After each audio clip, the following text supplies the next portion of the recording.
Sports Center.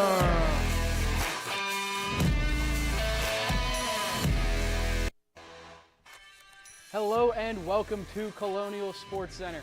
I'm Cam, that's Cam, Wickline, Macariola. Loaded week in Colonial Sports this week. Cam, what happened? Oh, there was so much that happened. We had upsets, we had seasons kick off, but most importantly, we had some breaking news and some resignations of another coach. Resignations indeed. Resignation of head coach Charlie Biscaglia of women's basketball. He has left the program. The two sides have mutually agreed to change. A change was needed, Cam. Yeah, you could see, 13 game losing streak. Just, they needed a new voice in that locker room to give them some sort of energy. He's been here since 2016, and it was his final year in his contract. A 13-game losing streak isn't going to help you get the extension. So I think it was time for both of them, both teams and both parties, to mutually part ways. Yeah, I agree. He was an elite head coach back when the Colonials were in the NEC, but since they have moved to the Horizon League, he just hasn't been up to par with what's needed. He joined the staff in 2003 under his dad and then became the head coach in 2016, and then he dominated in the NEC for a few years. And then you see, since they left, 35-65, well under 500, haven't been back to the NCAA tournament since then. Four-time NEC Coach of the Year, so you can see why he was a well-respected guy around the program, but simply, just since they've got to the Horizon League, he has struggled. Yeah, let's take a look at this Horizon League struggles. Look at this, 2016 to 2020, tied for first, and then you move to the post-COVID years in the Horizon League. Big switch, and it just hasn't worked out. 9th, 8th, 10th, and 11th, and this year, not even above double digits in games won. Just not what was going right for the Colonials. And Coach Biscaglia did leave just a few days ago, so the Colonials had a big game tonight. Their first one since he had left. They took on Green Bay. Cam, how'd that one go? Yeah, first Coach B-list game since 2003, and the Colonials came out with a lot of energy and a great game plan, but they would ultimately fall short to the second place Green Bay Phoenix, 60-50. Yeah, and they really did put up a good fight in this one. They put up a good fight. It was close all the way through up until the end. The only reason the final score is as lopsided as it is because of fouls at the end of basketball games. You guys know how that goes. But Madison Odell had a very good game. Haven't seen a ton of her when Biscaglia was on the bench, but she scored 14, 2 for 2 from 3. Danny Voletich looked like a different person out there. Energy through the roof. She was crazy, but ultimately the number 2 ranked Phoenix in the conference were just a little bit too much for the Colonials. Yeah, and we have Colby Sherwin at the UPMC event, or we have not Colby. We got Youngstown men's basketball was in action, and they were in Youngstown looking to bounce back from their defeat against them earlier on this year. Yeah, Youngstown State, top-ranked team in the Horizon, or one of the top-ranked teams. Colonials went up to the Bealey Center to see how they could fare. The Robert Morris men's basketball team took the quick 60-mile trek to the historic Beagley Center to face the reigning Horizon League regular season champion, Youngstown State. The two rivals met back in December when the Penguins demolished RMU at the UPMC Event Center by 14 points. The Colonials played behind almost the whole game, only having the lead for less than 3 minutes. That's fine, yeah. Youngstown had a significant advantage off the glass, pulling in 24 second-chance points and 21 offensive rebounds. Colonials head coach Andy Toole talked about how much of a difference that was in the game. They were aggressive on the backboards. We didn't do a good job of maybe cracking down a box now. Gang rebounding down there, and it was the difference. The backboards has been a place where we've been strong for a large portion of the year, and in the second half they were really able to get on those backboards and give themselves second, third opportunities to score. And I think that was really the difference in the game. 3 different Penguins had more than 20 points. Brett Thompson had a game-high 27. DJ Burns had 24, and Ziggy Reed had 20. Despite the high-scoring offense, the Colonials stayed in the game throughout, going on a 9-0 run in the first half and hit their first 5 threes in the second half to cut the lead to just 1. Josh Corbin hit 6 threes in the game and led the team with 26 points. Yeah, we were able to kind of work our way back in there with some made threes. Josh obviously hit a couple. Some other guys stepped up and made some baskets and finished at the rim, and that's what we needed to do. In the second half, I don't think we were able to do it well enough for long enough. We had some really good opportunities at the rim that we weren't able to finish, and they finished them, and that was again part of the difference in the game. However, the Colonials' comeback attempt fell short, falling to the Penguins 87-77. The team will continue on their road trip and face the high-powered Wright State offense, as they scored 101 points in Moon this past month. Reporting for Colonial Sports Center, I'm Michael Deemer. Thank you, Deemer. That looked like a fun trip out to Youngstown. Caught a good basketball game, high energy. But we're going to backtrack to some women's basketball. Cam, they were against Oakland. How did that game fare? So the Colonials, in their last game with Viscalia on the bench, not knowing so, actually played a pretty good one up against Oakland, but we've told you about the 12-game losing streak. Didn't ultimately go the way they wanted to. Let's take a look at some highlights, baby. The Colonials made their way up to Oakland to take on the team. Last time they played this team, Kenny DeMontu from my high school dominated. Let's see how it went. Starting off, Danielle Volatic is going to back down her defender here, and she's going to hit a little jump hook. Here we go. This is the Danielle Volatic we've been wanting to see all year. She gets big on her defender and decides, hey, I'm going to score. Now it's 12-11. Robert Morris looking to do something. Simone Morris had a heck of a game. You're going to see a little bit later. Crosses over, pulls up. Shades of Allen Iverson there, baby. Pulls up from just about 20 feet away. Beautiful shot. On the second quarter, RMU down a little more. 23-15 RMU. Oakland's going to take a three here. Bang! Extends the lead 26-15. Double-digit lead for the Grizzlies. Not looking great for the Colonials. Now a 9-point lead for Oakland. RMU's going to run down. Here comes Simone Morris trying to go coast to coast, and she does. Oh my goodness, that was beautiful. Real energy out of the Colonials here. This is something we've been wanting to see all year, but they just kind of start to fade. And here at the end of the half, Bro Quarles Daniels is going to drive double clutch, and she sinks it for a kind of buzzer beater, kind of not. I thought it was pretty sweet anyways. Colonials go into half down, 30-24. Now we're going to fast forward all the way to the fourth quarter. Madison Odell finds Simone Morris here for three. Bang, baby, 52-49. Colonials trying to make a comeback late in the fourth quarter. Now we're going to pass around the outside. Guess what? Simone Morris again. I already told you about her. Let's see what she can do. Drives down, pulls up again. Bang. Simone Morris had a heck of a game in this one. 59-55. Colonials inching closer. Now, Bro Quarles Daniels is going to pass down the block, and Danny stuffs the Golden Grizzlies. This is exactly what the Colonials are looking for here. They're making some plays on offense, getting some stops on defense. Now, 59-57, Oakland still in the lead. Colonials going to look for Rebecca Duomo, wide open three. Bang, baby! The Colonials take the lead, 60-59. And here is Kenny DeMontu, who I just told you about from my hometown, 4 for 5 for free throws on the night. She's been able to shoot her whole life, 60-60, and she misses it. Gives the Colonials some life. Simone Morris with the board. Now Luella Alana is going to look to do something here. Drives down, finds Danny Volatic, shot fake, not going to go. Looks for Rebecca Duomo, and oh my goodness, throws it out of bounds.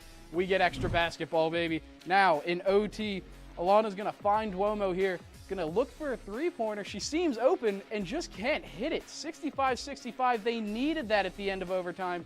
Looks like the clock runs out here. It doesn't actually. The refs call it before. 1.6 seconds left. Quarles Daniels is going to find Maddie Skriporski right down on the block, and that just can't happen late in the game. The Grizzlies are going to win 67-65 on something that I truly don't understand how you let happen. At the end of the game, wide open, deep within the post. Simone Morris, you can see 19, career high, but just simply not enough for the Colonials to win. Yeah, such a tough heartbreaker. But men's basketball had a Saturday matinee against Milwaukee. Let's see how they fared, and they would dominate. 71-60. Marquise Hastings, 21 points, 9 rebounds. So close to that double-double. Steph Walker, 16 points, 9 rebounds. And just look at that. 71-60. What a win against a higher team. Colonials need that to look for some playoff opportunities to get some home court advantage. Yeah, the Colonials are fighting for everything they can here at the end of the season in hopes that they can host a playoff game for a second year in a row. Atmosphere was electric last year. We all remember Michael Green hitting that crazy three. Hopefully they can stick around and do it again this year. Yeah, and speaking of atmospheres, we had an upset on the island, and man, this may have been some of the best hockey we have seen ever at RMU. Stick here, and we will show you what happened when we come back.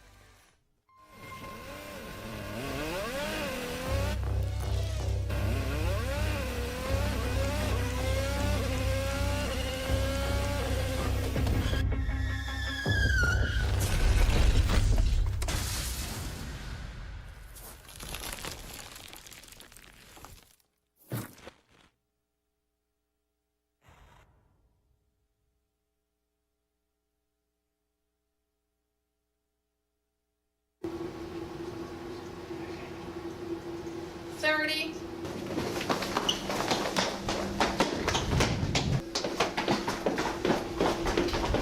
Ten, 9, 8, 7, 6, 5, 4, 3, 2, Run down. 1. Welcome back to Colonial Sports Center. Let's see women's basketball. Found my heart out there in the open. Trees make you feel smaller. Can't help but get lost again. If I need a break, know where I'm going. Where the water's flowing, I'd rather be floating. If it's something that can count on to be free.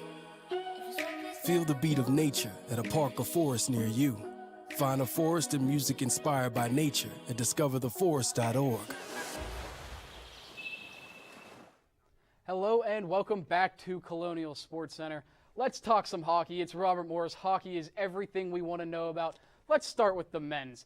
Men's team went up to West Point, take on Army in an Atlantic hockey battle. The Colonials had a 2-game series there over the weekend. Let's check out how they did. The Colonials fell in the first game 3-1. This was a pretty boring game to start, and then it really picked up. 0-0 through the first period, 1-0 Army in the second period, and then in the third, it really turned out to be a great game. Jackson Reineke sunk one, tied it at 1-1 for the Colonials. Army ended up going up 2-1 late in the game, and then you get the 3-1 with an empty net when the Colonials were just trying to come back. Riley St. Ange got an assist on the goal by Jackson Reineke. Chad Veltri, again, a very good game, 25 saves, only 2 goals allowed. He's been elite for the Colonials all year, but Michael Sacco was really the difference here for Army. And let's take a look at Game 2 on Saturday. Colonials bounced back, 4-3 win. Goals by Bainey, Moss, Van Wy, Klimke, and Chad Veltri, another 33 save performance. That's the reason why he's nominated for the Hobie Baker Award. And the Logan Gainey goal was unbelievable. You may see that later on in the top 5 plays. But I think it's time to hop into some women's hockey, and just what an unbelievable weekend that was. Cam, I'm giddy talking about these games. I worked both of these games. They were absolutely electric as the Colonials took on Penn State, who's top ranked in the CHA right now. Penn State came to the island. They're a nationally ranked team right now. And the Colonials, well, they put up a great fight against the Nittany Lions. Let's check out how that one went. Game 1, 4-4, but the score does not tell the whole story here. Penn State was up 2-0 at one point until Morgan Giannone scored on the power play, and then 23 seconds later, Janelle Evans scored, made it 2-2. That building was electric. Penn State ended up going up 4-2 by the end of the second period, and then the Colonials decided they just simply were not done, or Maya Nugent decided she wasn't done. She scores, makes it 4-3, and then with 51 seconds left in the game, Maya Nugent says, bang, we're back, 4-4, let's go to OT. RMU did pull the goalie to get that one, but nothing ended up happening in OT. The teams did not go to a shootout, coach's decision. So the real difference between this game was the power play. Penn State went 0-4 on the power play. The Colonials converted on their power play. They had one opportunity. They scored on that one. And then not a real power play, but when they pulled the goalie at the end, Maya Nugent scored when they were also a man advantage. Special teams really the difference in that one. And then in my 4 years here, I thought that was the best game I've ever seen Electric at the atmosphere. island. But the next day was even better. And let's take a look at some of these highlights from Senior Day at the island. 8 Colonials honored on Senior Day. Emma Gorski gets the start. First period late, we got ourselves a corner battle. Penn State takes it out, throws it on net. Gorski lets a little rebound out, and Brianna Brooks toe drag and into the cage. Let's take another look at this. Gorski can't control it, and just in one motion, Brooks backhands it into the yawning cage. Second period, we need to buckle up for this one because it gets crazy. Janicki, 2-on-1, shot, saved by Gorski, no rebound. It's all under control, but this one won't be. Big rebound and alley-boo for Boots as she cashes in on the power play. Penn State goes up 2-0. But Colonials get a power play of their own, and Elena Giampietra walks down, shot, goal. And look at this Selly. Boom. Just like that. That's exactly what you want to do on the power play. Walk down University Boulevard and snipe it. And obviously you got a Selly on that one.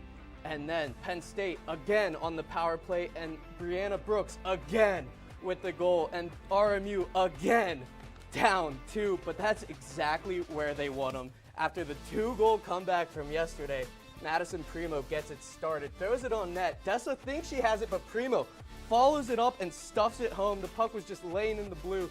Take another look, just under that blocker. Thinks she has it. Nope, it's in the back of the net, and we're down by 1. Wason Rice on the right side, just after the power play expires, and Janelle Evans, big time moment goal scorer. She had the teddy bear toss. She had the tying goal. And the fasten seatbelt is still on for this game. And Emma Gorski is handling all this turbulence. Look at all those saves, and take a look at this next opportunity. Toe drag around Giampietra, walks in, shot, and a kick save. Chance to clear it. Nope, it's right there. And Gorski smothers it, calms it down. And then this is where things get crazy. Christian comes in, shoots over the net, but she's tripped on the way in, and we have a penalty shot with 8:43 remaining. Christian comes in, Gorski, stonewall, fist pump, and then closes her eyes and takes a deep breath, calm herself down. 66 saves, a program record, and we're going to another overtime. Whew! Janicki, breakaway, saved by Gorski, unbelievable. RMU clears the pucks, but it's not over yet. Janicki, Gorski, round 2. Let's see who wins this. Goes to the right, and Gorski again. 2-0 against Janicki in overtime. Colonials clear the puck, but it comes right back down for Penn State. A chance to pass it to Brooks for the hat trick, but Ali Hebert with the block. Janelle Evans, big time goal scorer, open ice, go, shot, squeaks in, 4-3, Colonials with the upset. Oh my goodness, what a game that was. Number 14, Penn State goes down, and the Colonials are going to the CHA playoffs. And what a game that was. What an electric game. What an electric series. Penn State's close. A ton of fans. Huge Penn State student section. Janelle Evans silenced them there right at the end. And because of that, Janelle Evans received a little bit of hardware this week. Janelle Evans received the Rookie of the Week honors. She was a CHA Rookie of the Week, 3 goals, 2 in that win. She scored 1 in the first game. I couldn't think of a more deserving candidate. 14th ranked Penn State, very good team, and she showed up when it mattered most. I mean, having a first-year team, you're going to have a lot of rookies on there, and that means we're going to have a lot of Rookie of the Weeks. And honestly, they should just keep it here in Moon Township. Let's take a look at who has won all the Rookies of the Week so far. Janelle Evans and Elena Giampietra, who had that goal on the power play against Penn State, just dominating the Rookie of the Weeks. I don't, how? 8 times? 7 times. Woo! Janelle Evans in October, Elena Giampietra in October. Elena Giampietra only 1 in November. I guess RMU was slacking, I don't know. 2 in January, back-to-back in February. This is the 2nd week in a row the Colonials have taken home that award. Colonials Young Guns really doing some damage. It's a close battle for Rookie of the Year. I mean, one's won 4, one's won 3. We'll see who takes it home. We got 1 week left, but seasons have kicked off on the Diamond and at the Joe. So let's see what happens. Stay here on CSC. Bring it.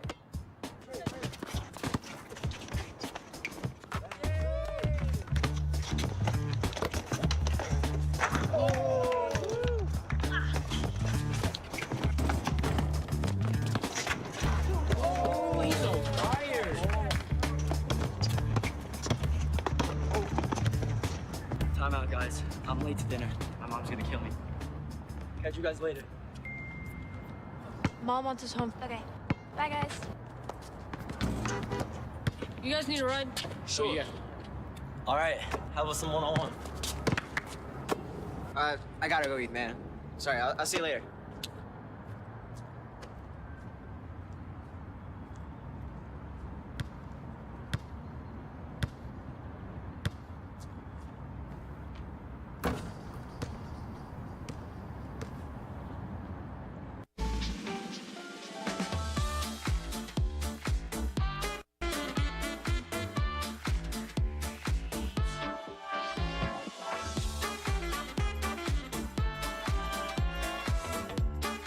Before we celebrate the freedom most Americans have, we must fight for the freedom all Americans deserve. Because all lives can't matter until Black lives matter. Hello and welcome back to Colonial Sports Center. I am absolutely hyped. I love baseball, I love softball, and it's finally back, baby. It's finally back. I'm so excited. It makes me happy seeing you so happy. I can't wait to be working camera and having the foam finger ready for the softball players to look at me. The Colonials went down to the Terrier Invitational, take on Wofford. I know if you're thinking, Wofford has a softball team? That's what I was thinking. That's because it is brand new. They played their very first game against Eastern Kentucky on Thursday. They kind of didn't do well. They got perfect gamed. But back to RMU. They won 4-3 against the George Mason Patriots. Madison DeVault pitched a complete game, 8 innings, usually plays 7. She decided, hey, I want one more because I'm a dog. 2 home runs for the Colonials. Anna Resnick went deep, and then Avery Winchell hit a huge bomb in the bottom of the 8th, walked off the Patriots. Game 2 of the day took on Wofford, the team I told you that just got perfect game by Eastern Kentucky. The Colonials would end up losing. The bats just simply didn't show up. Margaret Axelson for Wofford went for 7 innings, only 2 hits, no runs, 4 Ks. Jane Garver, usually a dog for the Colonials, didn't have her best day. 4 1/3 innings, 3 runs, all of them earned, 4 Ks and 3 walks. And then Colonials had to go to bed early and wake up early the next day to face that Eastern Kentucky team, and it didn't go the way they would think. Colonials fall by a score of 7-2 in extra innings. Meadows Sakadora 2 for 3 with a double. Duvall 1-1 to start the season. 2.2 innings pitched, 7 hits allowed, 5 runs, 4 Ks and a walk. And Scott went off for Eastern Kentucky. 3 for 3 with 2 RBIs. And then RMU would go up against Wofford again and once again fall. 3-2. Saxon 1 for 3 with an RBI. Pulich 1 for 3 in RBI. And Garver starts off she's a dog, starting off 0-2. We'll see how she bounced back as the season goes on. It's only the start of the year. So last year the Colonials had that 3-headed monster at pitcher with Jane Garver, with Madison DeVault, and then Dana Vatakis, who just graduated. The Colonials are going to look for that third pitcher who can step up. They're really going to need it. You need a third person in your rotation. Usually a softball pitcher can go a whole game. It's not like baseball. They can go a whole game and then even come back and pitch the next day. But the simple fact is not everyone has their best stuff every day, so you need a third arm. It's going to be interesting to see who the Colonials have step up for them. Well, softball wasn't the only one with their first pitch, as opening face-off started for men's lacrosse, and they took on ranked Richmond at a neutral site location. Let's take a look at how they fared in this outing, and it would go south. 23-7 for the Spiders. Nate Fletcher, 12 saves, 17 goals allowed, replaced in the second half. Nick Pelletier, 2 goals. David Burr, goal with 2 shots on goals. But Hayden O'Neill dominated this game. 6 goals, 6 assists, starting the season off with 12 points in 1 game is quite ridiculous. Dalton Young, 5 goals. Luke Graham, 3 goals his own. And just a tough start to the year for the Colonials. The Colonials women's team then did travel up to Columbus, Ohio, to take on the Buckeyes of Ohio State. Let's see how they fared. It wasn't very well. The Colonials ended up losing 19-3. They were down 3-0 the first 3 minutes of the game. At the end of the first quarter and to the start of the third quarter, OSU scored 10 unanswered goals. Sydney Riker ended up getting pulled at halftime because of it. The Colonials really struggled to get anything going here against a bigger school like Ohio State. Yeah, starting their year off 3 years in a row at Ohio State. They kind of gone the same way, but what do we have in store up next? So my favorite part of the show up next. Don't go anywhere. When we return, top plays and games to watch. We'll see you back here on Colonial Sports Center. You told me not to talk to strangers. You told me not to cross the street without looking both ways. You told me not to touch the stove. You told me not to do drugs. You told me not to drink and drive. You gave me so many messages about how to stay safe. Why didn't you keep me safe by properly storing your gun?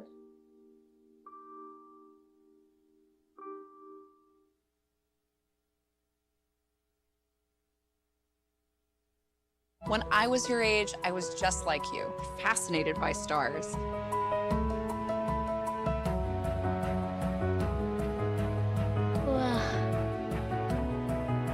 But now I get to search for life in the universe. And who knows, maybe life is looking for us too. So we're like aliens to them? Yeah. Does anyone want to be a scientist now? I do. Awesome. We need more girls in STEM. Maybe we can find aliens. Worried about your friend but don't know how to reach out? You could say how are you or get a fake tattoo. You could ask with an app if it works for you. You could chat with them in VR. It's all good if you think you should check in. Yeah, you should. Whatever gets you talking. Reach out to a friend about their mental health. Whatever gets you talking. Learn how you can help at seizetheawkward.org. Hello and welcome back to Colonial Sports Center.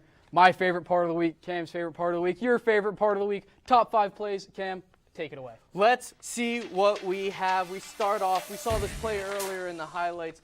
Danny Volotich at Oakland with a monster block in the final 2 minutes.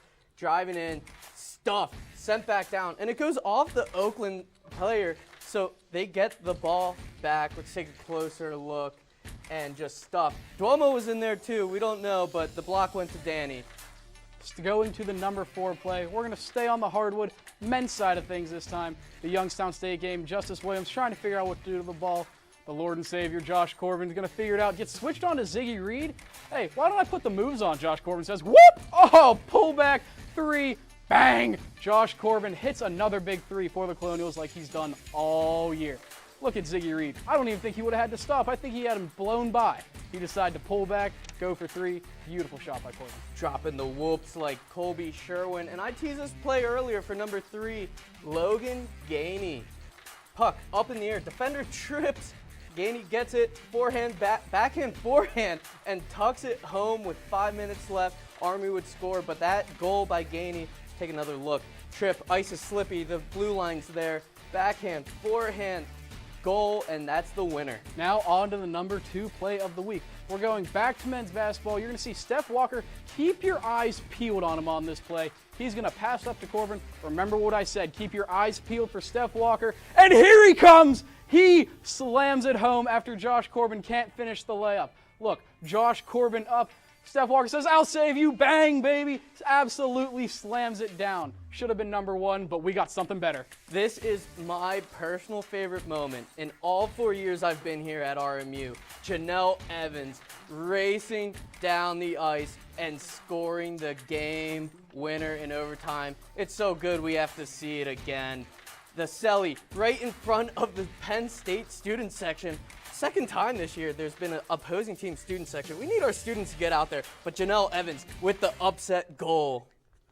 After an electric couple of days in Colonial Sports Center, what do you think we need to watch out for? Well, I want to see this men's hockey game against Canisius. Former player Randy Hernandez.